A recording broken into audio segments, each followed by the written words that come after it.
A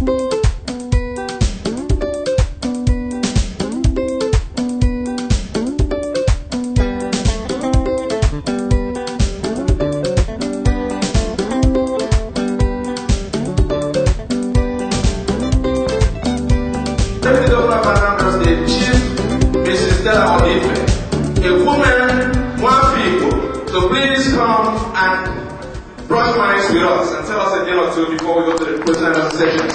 In the meantime though, if you have questions, because we want to be able to control this audience, write your questions and Joe and my brother John will walk around and collect them.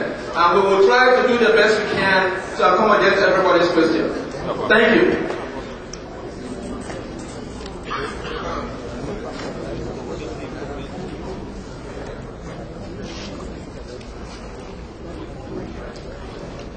Excellencies, great governors of the three great states in Igbo land, my governor, Mr. Peter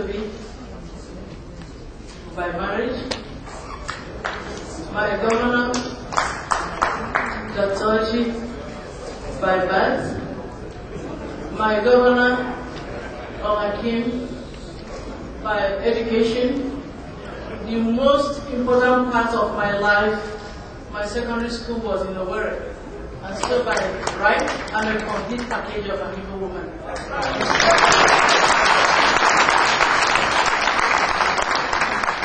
Your Excellencies, distinguished members of the Senate present here and past, members of the Federal House present here past,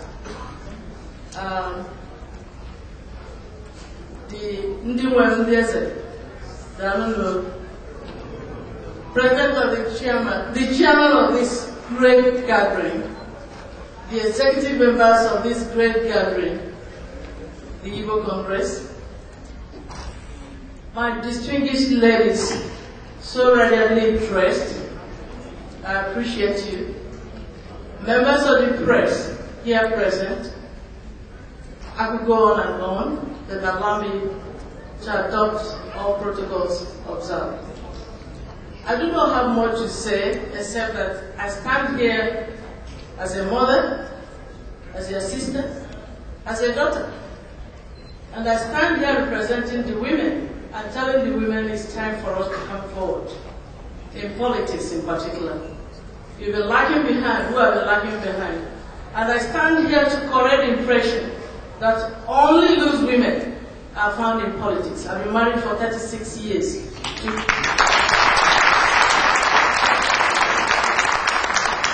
My children all grown, my last baby has graduated, and I have my husband solidly behind me in my sojourn in politics.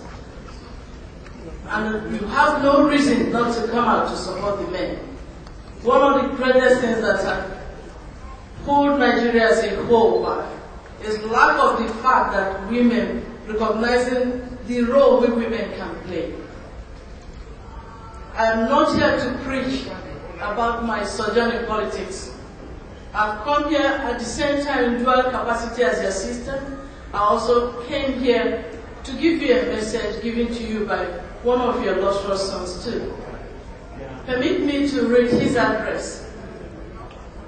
My dear brothers and sisters, it gives me great pleasure to interact with you today during this 13th World Igbo Congress taking place in this great city of Detroit. I'm indeed pleasantly humbled by this opportunity given to me by the organizers of this great event to be with you as you stretch your imaginations, to think together, to plan together, and equally to task your different intellectual endowments for the purpose of fashioning out the best way forward for the Igbo race. I fully associate myself with the overall objectives of this conference because I'm convinced that through this networking approach by the Igbos all over the world, we will, by the grace of God, be able to take our own destiny in our own hands.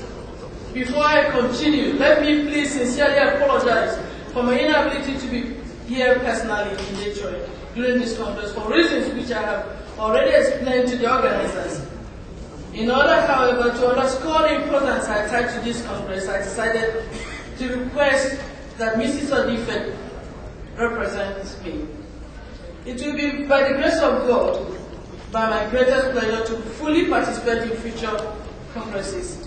Mr. Chairman, I'm happy that we are here in Detroit today, not necessarily to recount our woes as Igbos, but to collectively work out solutions to the problems in order to make life better for our people.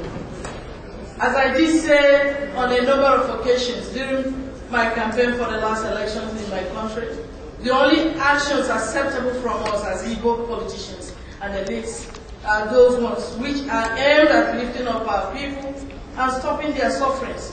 It is my belief and conviction that if we as Igbos learn to work together and act together, our concerted action, irrespective of cost, their own personal comfort, will lead to repositioning the Igbo man in Nigeria.